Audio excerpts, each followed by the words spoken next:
Hello, അപ്പോൾ എല്ലാവർക്കും നമ്മുടെ പുതിയൊരു വീഡിയോയിലോട്ട് സ്വാഗതം. അപ്പോൾ നമ്മുടെ ഇന്നത്തെ വീഡിയോ എന്ന് പറയുന്നത് നമുക്ക് ജപ്പാനീസ് സ്കിൻ വൈറ്റനിങ് ക്രീം ഒന്ന് ട്രൈ ചെയ്ത് നോക്കാം. അപ്പോൾ അവർ പറയുന്നത് അവരുടെ ആ ക്രീം തേച്ചിട്ടുണ്ടെങ്കിൽ ഒറ്റ യൂസ് കൊണ്ട് തന്നെ 10 ഷെയ്ഡ് വരെ കളർ വയ്ക്കുന്നൊക്കെയാണ് പറയുന്നത്. അപ്പോൾ നമുക്കതൊന്ന് ട്രൈ ചെയ്ത് നോക്കാം എന്തായാലും. അപ്പോൾ അതിന് വേണ്ടിയിട്ട് ഞാൻ അവിടെ എടുത്തിട്ടുള്ളത് പച്ചരിയാണ്. ഞാൻ പച്ചരി വെള്ളത്തിലിട്ട് കുതിർത്തെടുത്തിട്ടാണ് കേട്ടോ. തലേ ദിവസം വെള്ളത്തിലിട്ട് കുതിർത്തെടുത്തതാണ്. അത് ഞാൻ വീഡിയോ എടുത്തിട്ടുണ്ടായിരുന്നു, ആ ക്ലിപ്പ് എന്നെ മിസ്സായി പോയിട്ടോ. അപ്പോൾ അത് വെള്ളത്തിലിട്ട് കുതിർത്തിട്ട് ഇതുപോലെ വെള്ളം ചേർക്കാതെ നന്നായിട്ട് അരച്ചെടുത്തൊരു ഇതാണ് നിങ്ങളിപ്പോൾ കണ്ടുകൊണ്ടിരിക്കുന്നത്.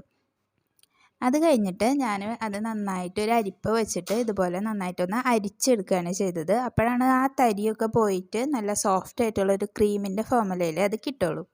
അപ്പോൾ ഇതുപോലെ നമുക്ക് കിട്ടും. അപ്പോൾ അതിലേക്ക് ഞാനിവിടെ അലോവേര ജെല്ലാണ് ആഡ് ചെയ്ത് കൊടുക്കുന്നത്.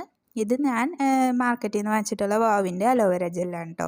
അപ്പോൾ അതാണ് നിങ്ങളുടെ കയ്യിലുള്ള എന്താണെങ്കിലും ആഡ് ചെയ്ത് കൊടുക്കാം. പിന്നെ ഞാനിതിലേക്ക് പാലാണ് ഇട്ട് കൊടുക്കുന്നത്. പാല് നമ്മൾ ഓയിലി സ്കിന്നുള്ളവർക്കാണെന്നുണ്ടെങ്കിൽ ഈ ക്രീം ട്രൈ ചെയ്ത് നോക്കാതിരിക്കുകയാണ് നല്ലത്. ഓയിലി സ്കിന്നുകാർക്ക് പാൽ ആഡ് ചെയ്തിട്ടുണ്ടെങ്കിൽ പിമ്പിൾസ് വരാനുള്ള ചാൻസ് ഉണ്ട്. എൻ്റെ ഒരു ഓയിലി സ്കിൻ ആയതുകൊണ്ട് ഞാൻ അമ്മയുടെ മുഖത്താണ് കേട്ടോ അത് ചെയ്ത് നോക്കുന്നത്. എൻ്റെ കയ്യിൽ പെട്ടെന്ന് പാലൊക്കെ ഇട്ടിട്ടുണ്ടെങ്കിൽ പെട്ടെന്ന് പിമ്പിൾസ് വരും. അതുകൊണ്ട് ഞാൻ അമ്മയുടെ മുഖത്താണ് ട്രൈ ചെയ്ത് വെക്കുന്നത്. അമ്മയുടെ ഒരു നോർമൽ സ്കിന്നാണ്, അപ്പോൾ കുഴപ്പമുണ്ടാവില്ല. അപ്പോൾ അതുകൊണ്ട് അമ്മയുടെ മുഖത്താണ് ഞാനത് ട്രൈ ചെയ്ത് നോക്കുന്നത്. അപ്പോൾ ഞാനിതുപോലെ ഒരു സ്പൂൺ വെച്ചിട്ട് എല്ലാ ഭാഗത്തേക്കും ഇതുപോലെ ഒന്ന് ഇട്ട് കൊടുക്കുകയാണ് ചെയ്തത്.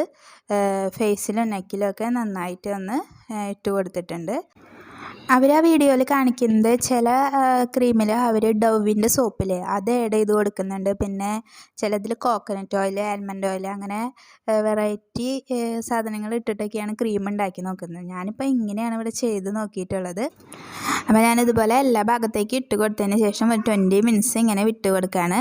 അതിന് ശേഷമാണ് വാഷ് ചെയ്ത് നോക്കിയത്. അപ്പോൾ വാഷ് ചെയ്തപ്പോൾ നമുക്ക് റിസൾട്ട് ഇങ്ങനെയാട്ടോ കിട്ടിയിരുന്നത്. മുഖം നല്ല ബ്രൈറ്റ് ആയിട്ടുണ്ട്. അവർ പറയുന്ന പോലെ ഒറ്റ യൂസിലൊന്നും 10 ഷെയ്ഡ് കൂടുന്നൊക്കെയാണ് അവരതിൽ പറയുന്നത്. പക്ഷേ അത്രയൊന്നും ഇല്ലെങ്കിൽ നമ്മൾക്കൊരു ഇൻസ്റ്റൻ്റ് ആയിട്ടുള്ള ഒരു ബ്രൈറ്റ്നസ് കിട്ടാനായിട്ട് ഇത് ഹെൽപ്പ് ചെയ്യുന്നുണ്ട്. പിന്നെ എനിക്ക് തോന്നുന്നത് നമുക്കിത് വീക്ക്ലി 1 or 2 times ഒക്കെ യൂസ് ചെയ്തിട്ടുണ്ടെങ്കിൽ ചിലപ്പോൾ അവർ പറയുന്ന പോലെ നമ്മുടെ ഷെയ്ഡ് മാറാനായിട്ട് ഹെൽപ്പ് ചെയ്യുമായിരിക്കും. അത് ഞാൻ ചെയ്ത് നോക്കിയിട്ടില്ല. നമുക്ക് ചെയ്ത് നോക്കിയിട്ട് ഞാനെൻ്റെ പറയാം കേട്ടോ. അപ്പോൾ വീഡിയോ ഇഷ്ടപ്പെട്ടെങ്കിൽ എല്ലാവരും ലൈക്ക് ചെയ്യുക, സബ്സ്ക്രൈബ് ചെയ്യുക. അപ്പോൾ ഇതുപോലത്തെ യൂസ്ഫുൾ ആയിട്ടുള്ള വീഡിയോ ആയിട്ട് വീണ്ടും കാണാം.